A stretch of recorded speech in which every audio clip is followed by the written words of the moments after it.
সংবাদ সবাইকে স্বাগত জানাচ্ছি। আমি ফিরোজ তোহা। শুরুতেই সংবাদ শিরোনাম জানিয়ে দেব এই মুহূর্তে হাতে পাওয়া সর্বশেষ গুরুত্বপূর্ণ আপডেট বাংলা সংবাদ। শুরুতেই থাকছে খালেদা জিয়াকে দেখতে লন্ডনে মির্জা আব্বাস বলেন -2 ফর্মুলা অকার্যকর। লন্ডনের চিকিৎসারত সাবেক প্রধানমন্ত্রী ও বিএনপি চেয়ারপারসন বেগম খালেদা জিয়াকে দেখতে সেখানে পৌঁছেছেন দলটির স্থায়ী কমিটির সদস্য মির্জা আব্বাস। স্থানীয় সময় শুক্রবার সন্ধ্যায় হিথ্রো বিমানবন্দরে পৌঁছান তিনি। এ সময় তার সঙ্গে ছিলেন স্ত্রী ও জাতীয়তাবাদী মহিলা দলের সভাপতি আফরোজা আব্বাস। এবারে জানাবো শেখ হাসিনার আমলে সীমান্তের কাঁটাতারে ঝুলত লাশ, এখন পতাকা বৈঠক হয়। শেখ হাসিনার আমলে সীমান্তের কাঁটাতারে লাশ ঝুলত, এখন পতাকা বৈঠক হয় উল্লেখ করে গণ অধিকার পরিষদের দপ্তর সম্পাদক ও উচ্চতর সদস্য শাকিলুজ্জামান বলেছেন, স্বৈরাচারী শেখ হাসিনা বাংলাদেশকে একটি অলিখিত অঙ্গরাজ্য হিসেবে তৈরি করেছে।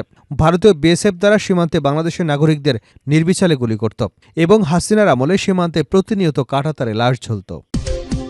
জানাবো আওয়ামী লীগের আমলে পাচার হওয়া টাকায় ছড়ানো হচ্ছে প্রোপাগান্ডা। প্রধান উপদেষ্টার প্রেস সচিব শফিকুল আলম বলেছেন, আওয়ামী লীগের আমলে বিশ্বের ইতিহাসে সবচেয়ে বড় ধরনের লুটপাট হয়েছে দেশে।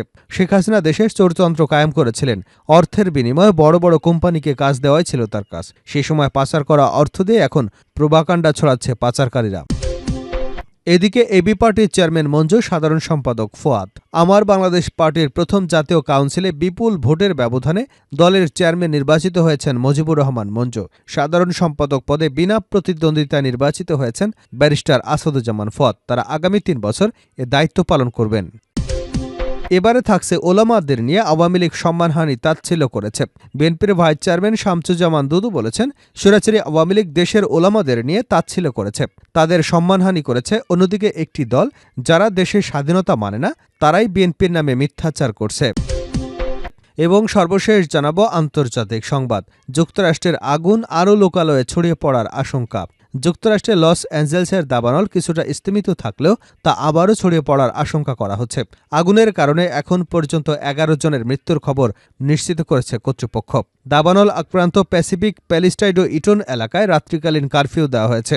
যেসব অধিবাসীরা আক্রান্ত এলাকা ছেড়ে নিরাপদ স্থানে সরে গেছেন, তাদের এখন না ফেরার জন্য অনুরোধ জানানো হয়েছে। এতক্ষণ শিরোনাম শুনছিলেন, এবার বিস্তারিত। প্রিয় দর্শক, আপনি যদি এই চ্যানেলে নতুন হয়ে থাকেন, ভিডিওটি দেখতে দেখতে চ্যানেলটি সাবস্ক্রাইব করে আমাদের সঙ্গে থাকুন। আর এই ভিডিও সম্পর্কে আপনি আপনার মূল্যবান মতামতটি কমেন্ট বক্সে জানিয়ে দিন। আর হ্যাঁ প্রিয় দর্শক, জানিয়ে দিন ভিডিওটি কোথা থেকে দেখছেন। বেগম খালেদা জিয়াকে দেখতে লন্ডনে মির্জা আব্বাস বললেন -2 ফর্মুলা অকার্যকর। লন্ডনের চিকিৎসারত সাবেক প্রধানমন্ত্রী ও বিএনপি চেয়ারপারসন বেগম খালেদা জিয়াকে দেখতে সেখানে পৌঁছেছেন দলটির স্থায়ী কমিটির সদস্য মির্জা আব্বাস। স্থানীয় সময় শুক্রবার সন্ধ্যায় হিথ্রো বিমানবন্দরে পৌঁছান তিনি। এ সময় তার সঙ্গে ছিলেন স্ত্রী এবং জাতীয়তাবাদী মহিলা দলের সভাপতি আফরোজা আব্বাস। বিমানবন্দরে যুক্তরাজ্য বিএনপির সভাপতি এম এ মালিক, সাধারণ সম্পাদক কয়সার এম আহমেদ তাকে ফুল দিয়ে শ্রদ্ধা জানান। এ সময় যুক্তরাজ্য বিএনপির সব পর্যায়ে নেতাকর্মীরা সেখানে উপস্থিত ছিলেন। মির্জা আব্বাস বলেন, ম্যাডাম খালেদা জিয়া চিকিৎসারত আছেন, তাই তাকে দেখতে এসেছি, এটি আমাদের দায়িত্ব। এ সময় সাংবাদিকদের পক্ষ থেকে -2 ফর্মুলা সম্পর্কে প্রশ্ন করা হলে তিনি বলেন, -2 ফর্মুলা অকার্যকর, যে যতই চেষ্টা করুক এটি অকার্যকরই থাকবে। লন্ডনে কতদিন থাকবেন এমন প্রশ্নের জবাবে তিনি বলেন, কতদিন থাকব তা বলা মুশকিল, এটি ম্যাডামের চিকিৎসার উপর নির্ভর করবে। শেখ হাসিনার আমলে সীমান্তে কাঁটাতারে ঝুলত লাশ, এখন পতাকা বৈঠক হয়। শেখ হাসিনার আমলে সীমান্তে কাঁটাতারে লাশ ঝুলত, এখন পতাকা বৈঠক হয় উল্লেখ করে গণ অধিকার পরিষদের দপ্তর সম্পাদক ও উচ্চতর সদস্য শাকিলুজ্জামান বলেছেন, স্বৈরাচারী শেখ হাসিনা বাংলাদেশকে একটি অলিখিত অঙ্গরাজ্য হিসেবে তৈরি করেছিল। ভারতীয় বিএসএফ দ্বারা সীমান্তে বাংলাদেশি নাগরিকদের নির্বিচারে গুলি করত এবং হাসিনার আমলে সীমান্তে প্রতিনিয়ত কাঁটাতারে লাশ ঝুলত। শনিবার সন্ধ্যায় টাঙ্গাইলের ভুয়াপুর পৌর শহরের বাস স্ট্যান্ড চত্বরে আয়োজিত উপজেলা ছাত্র অধিকার পরিষদ পরিচিতি সভায় প্রধান অতিথির বক্তব্যে একথা বলেন তিনি আরও বলেন, ফ্যাসিস্ট শেখ হাসিনা তখন কিন্তু কোনো প্রতিবাদ করতে পারেনি। ভারতীয় দ্বারা সীমান্ত হত্যার প্রতিবাদে আমরা বিভিন্ন সময় গণ অধিকার পরিষদ, ঢাকা জাতীয় প্রেস ক্লাব সহ রাজপথগুলোতে অনেক আন্দোলন সংগ্রাম করেছি। শাকিল বলেন, দলীয় লেজুর ভিত্তিক ছাত্র রাজনীতি থেকে বের হতে হলে বর্তমানে ছাত্র সংসদ নির্বাচনের কোনো বিকল্প নেই এবং ছাত্র সংসদ নির্বাচনটা এই অন্তর্বর্তীকালীন সরকারের আমলেই হতে হবে এবং তাদের মাধ্যমেই দিতে হবে। আপনারা দেখছেন, যারাই ক্ষমতায় আসে তারা ছাত্র সংসদ নির্বাচনের কথা শুধু মুখেই বলে, কিন্তু তারপর আর নির্বাচন দেয় না। তাই আমরা বলতে চাই, অবিলম্বে সারা দেশে বিশ্ববিদ্যালয় সহ শিক্ষা প্রতিষ্ঠানগুলোতে ছাত্র সংসদ নির্বাচনটা যেন দ্রুত দেওয়া হয়। এছাড়া তিনি বলেন, যে কোনো দলীয় লেজুড়ভিত্তিক ছাত্র রাজনীতির কারণে দেশের শিক্ষা প্রতিষ্ঠানগুলোতে রাজনৈতিক গুণগত মান থাকে না। শিক্ষা প্রতিষ্ঠানে যে অধিকার, তারা সে কাজগুলো না করে দলীয় এজেন্ডা বাস্তবায়নের জন্য বিশ্ববিদ্যালয়গুলোতে কাজ করে। শুধু জেলা বিশ্ববিদ্যালয় নয়, উপজেলার বিভিন্ন স্কুলেও ছাত্র রাজনীতির নামে দলীয় ক্যাডার বাহিনী তৈরি করে। তারা ক্ষমতায় থাকার জন্য তাদের ব্যবহার করে। আওয়ামী লীগের আমলের পাচারের টাকায় ছড়ানো হচ্ছে প্রোপাগান্ডা। শফিকুল আলম, প্রধান উপদেষ্টার প্রেস সচিব শফিকুল আলম বলেছেন, আওয়ামী লীগের আমলে বিশ্বের ইতিহাসে বড় ধরনের লুটপাট হয়েছে বাংলাদেশে। শেখ হাসিনা দেশে চোরতন্ত্র কায়েম করেছিলেন। অর্থের বিনিময়ে বড় বড় কোম্পানিকে কাজ দেওয়াই ছিল তার কাজ। সে সময় পাচার করা অর্থ দিয়ে এখন প্রোপাগান্ডা ছড়ানো হচ্ছে। শনিবার জগন্নাথ বিশ্ববিদ্যালয়ে জুলাই বিপ্লবে গণঅভ্যুত্থানের ভূমিকা ও পরবর্তী প্রত্যাশা শীর্ষক এক আলোচনা সভায় একথা বলেন শফিকুল আলম। জুলাই বিপ্লবদের উদ্দেশ্যে প্রেস সচিব বলেন, প্রোপাগান্ডার মাধ্যমে তারা প্রতিষ্ঠিত করতে চায় যে এখানে এখন মৌলবাদী শক্তির উত্থান ঘটছে। কোনো গণঅভ্যুত্থান হয়নি, পরাজিত শক্তি আবার আপনাদের জঙ্গি বানাতে চায়। জুলাই বিপ্লবের গণমাধ্যমের ভূমিকা নিয়ে তিনি বলেন, অনেক গণমাধ্যম আন্দোলনকারীদের জাতির শত্রু হিসেবে তুলে ধরেছিল। গণমাধ্যমের ভাষা ব্যবহার করে তখন শাসকদের কাছে বার্তা দেওয়া হচ্ছিল, এই আন্দোলনকারীদের দমন করা উচিত। যদি ফ্যাসিস্ট শক্তি জয়ী হতো তাহলে 2 লাখ মানুষকে জেলে যেতে হতো। আর তখন ন্যারেটিভ হতো যে কিছু দুর্বৃত্ত দেশজুড়ে অরাজকতা সৃষ্টি করেছে। সাংবাদিকতা শুধু পেশা নয়, এটি একটি দায়িত্ব উল্লেখ করে শফিকুল আলম বলেন, জুলাই বিপ্লবে কারা কি ভূমিকা রেখেছে তা আমরা ভালোভাবে বিশ্লেষণ করব। এজন্য তিনি সবাইকে অভিজ্ঞতা এবং পর্যবেক্ষণ লিখে রাখার আহ্বান জানান।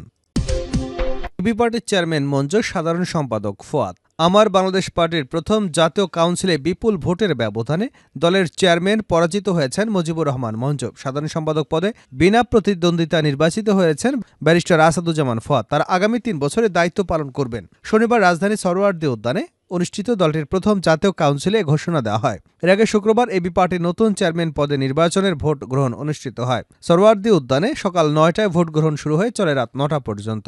সারা দেশ থেকে আসা মোট 2806 ভোটের মধ্যে ভোট দেন 1689 জন।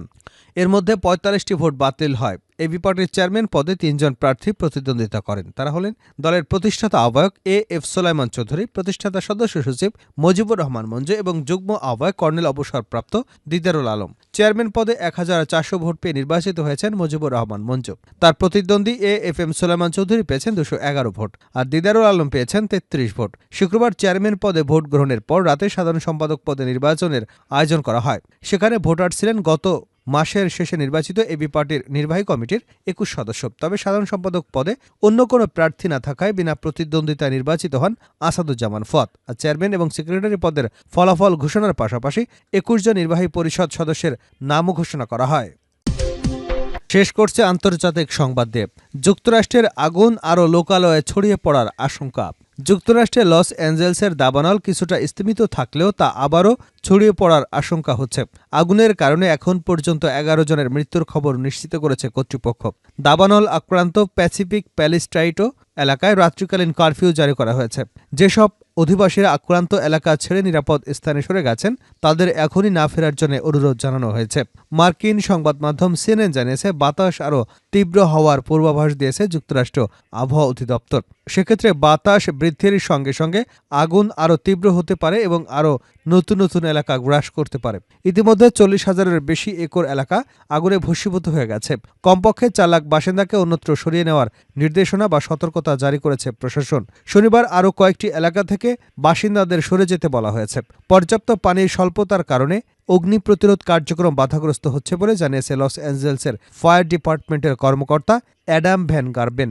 দাবানলের সর্বশেষ খবরে সিএনএন জানিয়েছে, ভয়াবহ দাবানলে এখন পর্যন্ত অন্তত 11 জনের মৃত্যু হয়েছে। মৃতের সংখ্যা আরও বেশি হতে পারে বলে আশঙ্কা করা হচ্ছে।